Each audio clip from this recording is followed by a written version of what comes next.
Welcome to my YouTube channel. All movie explanation in Hindi. एक bank robber जब jail से भाग रहा था तो एक पुलिस ऑफिसर उसे देख लेती है। बचने के लिए उस बैंक रॉबर ने उस पुलिस ऑफिसर को ही किडनैप कर लिया। जो वक्त एक साथ बिताते इससे इन दोनों को प्यार हो गया था। हेलो फ्रेंड्स, आज मैं आपको इसी कंसेप्ट पर बेस्ड आउट ऑफ साइट इन 1998 की एक हॉलीवुड मूवी एक्सप्लेन करने वाला हूँ। एक बहुत ही अच्छी रोमांटिक थ्रिलर मूवी है, तो अंत तक इस वीडियो को जरूर देखिएगा। अगर आपको वीडियो अच्छा लगता है तो प्लीज इसे लाइक और कमेंट जरूर कर दीजिए। बिना किसी देरी के एक्सप्लेनेशन स्टार्ट करते हैं। मूवी स्टार्ट होती है और हम हमारे मेन कैरेक्टर जैक को देखते हैं। जैक एक बैंक में गया। वो वहाँ की लेडी से कहता है कि दूर मेरा पार्टनर खड़ा है, वो तुम्हारे मैनेजर से बात कर रहा है। अगर तुमने मुझे पैसे वगैरह नहीं दिए तो गन निकाल कर यहाँ पर सब लोगों को मार डालेगा। पहले वो तुम्हारे मैनेजर को मारेगा और फिर तुम्हें मारने के लिए आएगा। उसने स्पेसिफिक किस टाइप की नोट्स वगैरह उसे चाहिए इसकी सारी इन्फॉर्मेशन उसे दे दी। वो लेडी बहुत ही डर गई थी तो सारे पैसे उसे दे देती है। जाते वक्त जैक का जो आदमी मैनेजर के पास बैठा था उसके पास हो गया। कहता है कि वो लड़की कितनी ब्यूटीफुल है और उस लेडी की तरफ वो पॉइंट करता है। एक्चुअल में उस आदमी को जानता भी नहीं था। ब्लफ कर कर ही उसने पूरी रॉबरी पुल ऑफ की थी। वो यहाँ से जल्द से भाग जाता पर उसकी गाड़ी स्टार्ट ही नहीं होती और उसे अरेस्ट कर लिया जाता है। जैक ने एक्चुअल में 100 से ऊपर बैंक रॉबरीज की थी पर वो कभी भी पकड़ा नहीं गया क्योंकि वो बहुत ही ज्यादा स्मार्ट है। इसके बाद हम डायरेक्टली उसे जेल में देखते हैं। कुछ कैदियों पर वो बहुत दिनों से नजर रख रहा था। उसे पता था कि आज रात ही यहाँ से भागने वाले। उन्होंने अंडरग्राउंड टनल बनाया हुआ था।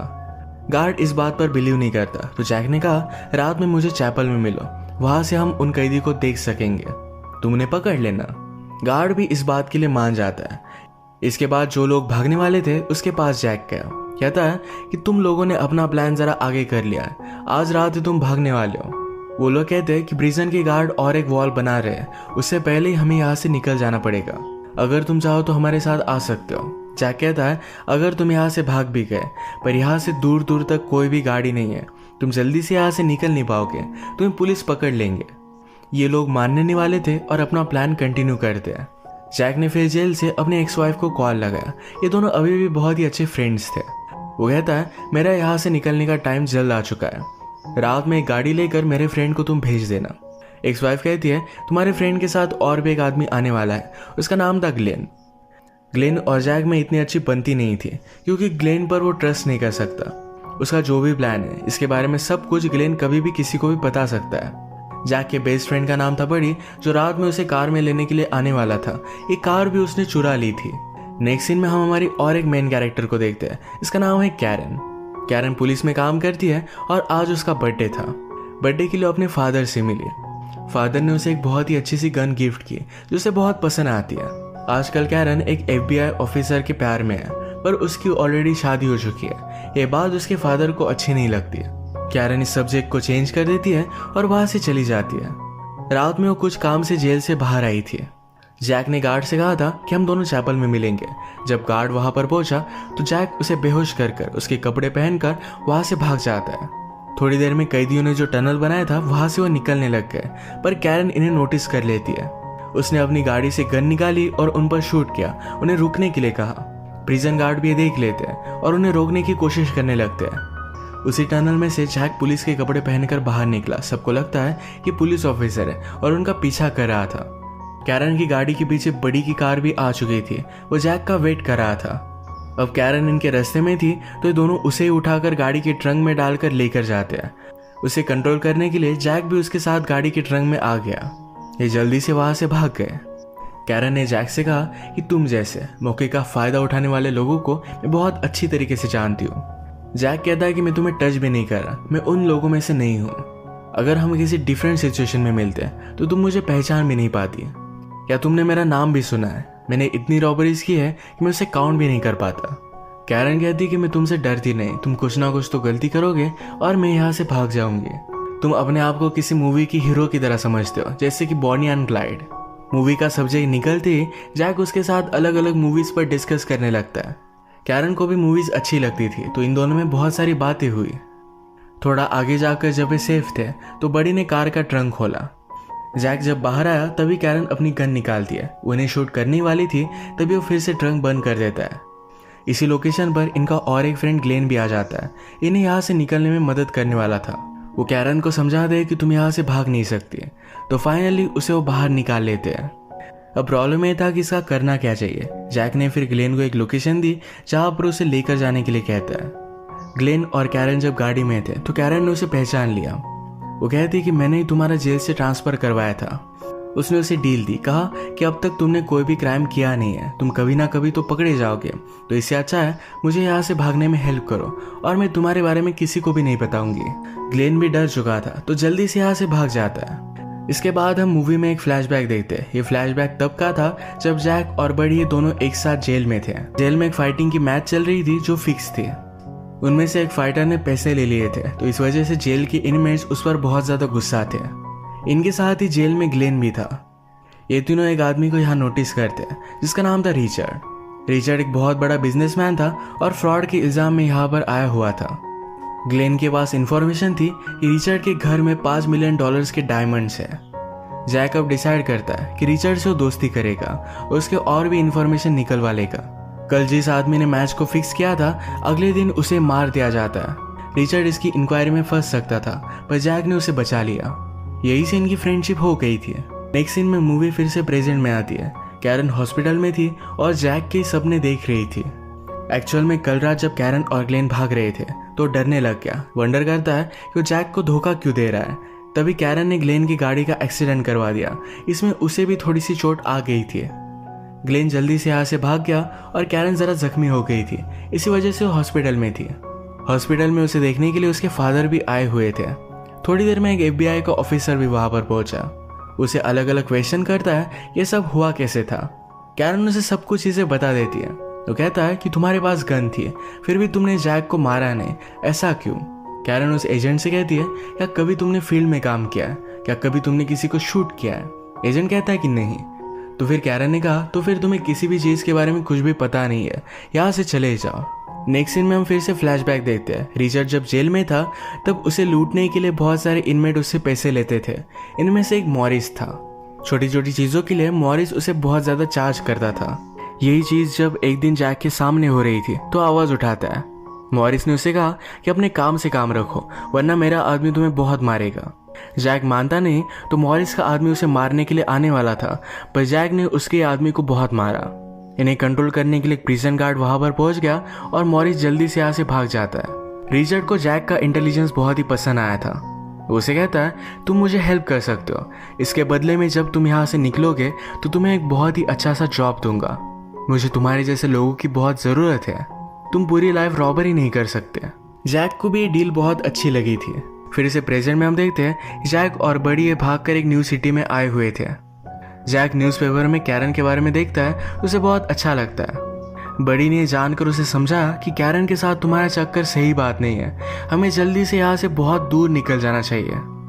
जैक इस बात को मानने के लिए रेडी नहीं था। वो कहता है मुझे कैरन को लास्ट टाइम फिर से एक बार देखना है। कैरन के घर पर उसका बॉयफ्रेंड आया हुआ था जिसकी ऑलरेडी शादी हो चुकी है। ये जब कैरन के फादर देखते हैं तो उन्हें अच्छा नहीं लगता, फिर भी उसे वेलकम करते हैं। इन दोनों के सामने ही कैरन को जैक का कॉल आया। वो एक सेकंड में समझ गई थी कि जैक ही बोल रहा है। कैरन ने जैक से कहा कि मेरी गन तुम्हारे पास है, वो मेरे फादर ने गिफ्ट की थी। जैक कहता है कि मैं तुम्हें मिलने के लिए आ जाता पर शायद तुम्हारी पूरी टीम तुम्हारे साथ है, वो मुझे पकड़ लेंगे। कैरन कहती कि तुम जल्द से जल्द पकड़े जाओगे। जैक कहता है कि ऐसा कुछ भी नहीं है, वो एक लास्ट काम करेगा और उसके बाद सब कुछ छोड़ देगा। ये बात कर जैक फोन कट कर देता है। कैरन जब फोन रखकर घर में वापस आए तो उसके फादर उसके बॉयफ्रेंड की बहुत ज्यादा बेइज्जती कर रहे थे। नेक्स्ट सीन में हम देखते हैं कैरन जैक का और भी पता निकालने के लिए उसकी एक्स वाइफ से मिलने के लिए जाती है। जैक को भी कैरन को लास्ट टाइम देखना था तो बड़ी उस पर नजर रखता है और जैक को उसके पास लेकर आता है। दूर से जैक ने उसे देख लिया और ये दोनों यहाँ से चले जाते हैं। कैरन ने जैक की एक्स वाइफ से बात की पर उसे कुछ भी बता नहीं रही थी। तभी एक गुंडा उसके घर पर आ गया। ये गुंडा एक्चुअल में मॉरिस का था। मॉरिस भी जेल से अब बाहर निकल चुका है। वो भी जैक के बारे में जानना चाहता था। कैरन ने उस गुंडे को पकड़कर जैक की एक्स वाइफ को बचा लिया।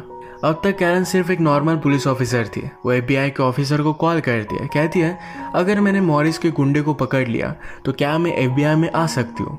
FBI के ऑफिसर ने डील एक्सेप्ट कर ली और अब कैरन इस इन्वेस्टिगेशन में FBI के साथ थी। FBI ने पता कर लिया था कि जैक और बड़ी किस होटल में है तो कैरन के साथ सब लोग वहां पर पहुंच जाते हैं। लिफ्ट नीचे आने में जरा लेट हो रहा था तो कैरन को नीचे ही छोड़कर वो सब ऊपर निकल जाते हैं और जैक और बड़ी लिफ्ट में थे। लिफ्ट जब ओपन हुई तो जैक ने कैरन को देखा। वो उसे वेव करता है। कैरन सिर्फ उसे देखते ही रह गई। वो खुद पर बिलीव नहीं कर पा रही थी कि जैक एक्चुअल में उसके सामने था। वो फ्रीज हो जाती है और उसका पीछा नहीं करती है। नेक्स्ट सीन में हम ग्लेन को मॉरिस के साथ देखते हैं। ग्लेन का प्लान था कि अब वो रिचर्ड के घर पर जाएगा, उसके डायमंड वहां से चुरा लेगा। इस सब काम के लिए उसे बैकअप की जरूरत थी और ये बैकअप मॉरिस प्रोवाइड करने वाला था। मॉरिस भी इसके लिए हाँ कहता है, पर मॉरिस के और भी आदमी इस काम में शामिल हो गए थे। ये सब आइडिया तो ग्लेन का था, पर अब वो ग्लेन को ही भाव नहीं देते। वो बेचारा बहुत ही डर गया था। रिचर्ड के डायमंड के बारे में जैक और बड़ी को भी पता है और उनका भी सेम ही प्लान था, तो डायरेक्टली जाकर मॉरिस से बात करते हैं। उनके साथ मिलकर उन्होंने उसे 50-50 डील दी। ये डील मॉरिस मान जाता है। अब ये सब लोग जिस सिटी में थे, इनका पीछा करते करते कैरन भी वहां पर पहुंच गई थी। कैरन फिर मॉरिस का पता निकालने के लिए उसकी सिस्टर के पास जाती है। सिस्टर को इसके बारे में कुछ भी पता नहीं था, पर वहाँ एक और आदमी था जिसका नाम था केनेथ। ये बहुत ही डेंजरस है। वो यहाँ पर कैरन को डराने की कोशिश करता है, पर कैरन उसे ही मारकर चली जाती है। नेक्स्ट सीन में जैक और बड़ी रिचर्ड के घर पर नजर रख रहे थे। बड़ी कहता है कि हम सचमुच में जैक के साथ रॉबरी करेंगे, हम उन पर ट्रस्ट नहीं कर सकते। जैक कहता है कि हम उनके साथ रॉबरी नहीं करेंगे, जिस दिन उनका प्लान बनेगा उसके पिछले ही दिन जाकर हम रॉबरी कर आएंगे। नेक्स्ट सीन में हम और एक फ्लैशबैक देखते हैं। जैसे कि रिचर्ड ने जैक को प्रॉमिस किया था कि जेल से बाहर निकलने के बाद उसे जॉब देगा। यही जॉब लेने के लिए जैक उसके पास आया, तो रिचर्ड उसे बहुत ही घटिया सा जॉब दे देता है। ये जॉब जैक को थोड़ा सा भी पसंद नहीं आया। वो रिचर्ड पर गुस्सा होकर उसके पास आता है। रिचर्ड ने जैक से कहा कि तुम पहले प्रूव करो कि तुम ये जॉब सही से कर सकते हो, इसके बाद मैं तुम्हें प्रॉपर जॉब दूंगा। जैक इस पर गुस्सा हो जाता है। कहता है अगर मैं ना होता तो तुम अब तक मर गए होते। उस जेल में मैंने ही तुम्हें प्रोटेक्ट किया था। वो वायलेंट हो सकता था, तो रिचर्ड के आदमी ने जैक को बाहर निकाल दिया। इसी वजह से बदला लेने के लिए अब वो रिचर्ड के डायमंड को चोरी करने वाला था। फिर से प्रेजेंट में हम देखते हैं कैरन एक होटल के बारे में बैठी हुई थी। कुछ फ्रेंड्स ने उसे देखा और उन्हें बहुत अच्छी लगी। एक फ्रेंड आकर कैरन से बात करने की कोशिश करता है, पर कैरन किसी को भी भाव नहीं देती। एक ने तो कहा कि मैं गेस करता हूँ कि तुम एक सेल्स वुमन हो, तुम एक वुमन हो, इस वजह से तुम्हें प्रमोशन नहीं मिलता, शायद इसी वजह से आज तुम वरीड हो। कैरन उसे यहाँ से निकल जाने के लिए कहती है। थोड़ी देर में जैक उसके पास आ गया। वो भी उसके साथ एक स्ट्रेंजर की तरह बिहेव करता है। कहता है कि तुम क्या करती हो। कैरन ने कहा कि मैं सेल्स वुमन हूँ, मुझे प्रमोशन नहीं मिलता, इस वजह से मैं सैड हूँ। ये दोनों एक दूसरे से इसी तरीके से झूठ बोलकर रोल प्ले कर रहे थे। जैक उसे कहता है हमें गेम खेलने की कोई भी जरूरत नहीं है, हमारे बीच जो भी है ये बहुत ही यूनिक है। कभी कभी सिर्फ टाइनी मोमेंट में आप किसी को देखते हो और आपको पता होता है कि आप इन्हें बहुत लाइक करते हो। ये पूरी लाइफ में सिर्फ थोड़ी बार होता है। कुछ लोग तो इसे एक्सपीरियंस भी नहीं कर पाते। जैक ने सिटी के हर होटल में कॉल कर कैरन का पता यहाँ से निकाल लिया था। ये जो कैरन के साथ उसका मूवमेंट है, ये उसे जाने नहीं देना चाहता। ये दोनों डिसाइड करते हैं कि आज की रात अपनी आइडेंटिटी को ये भूल जाएंगे। एक दूसरे के साथ अच्छा सा टाइम इन दोनों ने स्पेंड किया, फिर इंटीमेट हो गए। इंटीमेट होने के बाद कैरन जरा वरीड हो गई थी। उसे लगता है शायद जैक इस रिलेशनशिप को उतनी सीरियसली लेता नहीं, पर जैक ने उसे कन्विंस कर दिया कि वो बहुत ही सीरियस है, पर इन दोनों के बीच में आगे कुछ हो नहीं सकता। इन्हें कुछ ना कुछ तो फिगर आउट करना ही पड़ेगा। नेक्स्ट सीन में हम देखते हैं जैक, बर्डी और मॉरिस के सब लोग एक जगह पर मिले हुए थे। यहाँ पर ग्लेन भी था। ग्लेन अब ये रॉबरी नहीं करना चाहता, वो बहुत ज्यादा डर चुका था। वो जल्दी से यहाँ से भागने की कोशिश करता है। वो जब गाड़ी में बैठा तो कैरन उसके साथ गाड़ी में बैठ जाती है। वो उसे कहती है कि मैं अभी के अभी तुम्हें अरेस्ट कर सकती हूँ, पर अगर तुमने मुझे मॉरिस का प्लान बता दिया तो तुम्हें मैं जाने दूंगी। ग्लेन को भी यहाँ से भागना था, तो जल्दी से उसे सब कुछ प्लान बता देता है। आज रात मॉरिस ने अचानक से अपना प्लान बदल दिया। वो जैक से कहता है कि हम रॉबरी आज रात ही करने वाले हैं। इस बात को लेकर फिर जैक और बड़ी ने डिस्कस किया। बड़ी कहता है कि अगर आज रात ही चोरी हुई तो हम दोनों को भागने का चांस नहीं मिलेगा, ये लोग हमें मार डालेंगे। जैक कहता है कि हमारे पास ऑप्शन नहीं है, पर अगर तुम चाहो तो अभी के अभी यहाँ से भाग सकते हो, तुम्हारे 50% मैं तुम्हें दे दूंगा। बड़ी इस तरीके से भागने वालों में से नहीं था, वो हमेशा अपने फ्रेंड को सपोर्ट करता है, तो उसके साथ ही आया। ये सब लोग फिर रिचर्ड के घर पर पहुंचे। रिचर्ड का डोर उसकी गर्लफ्रेंड खोलती है। वो कहती है कि रिचर्ड यहाँ पर नहीं है। मॉरिस उस पर बिलीव कर लेता है। मॉरिस के आदमियों को रिचर्ड की गर्लफ्रेंड बहुत ही अच्छी लगी थी, तो उसे रूम में लेकर जाते हैं। हर जगह पर वो डायमंड को ढूंढने लग गए थे।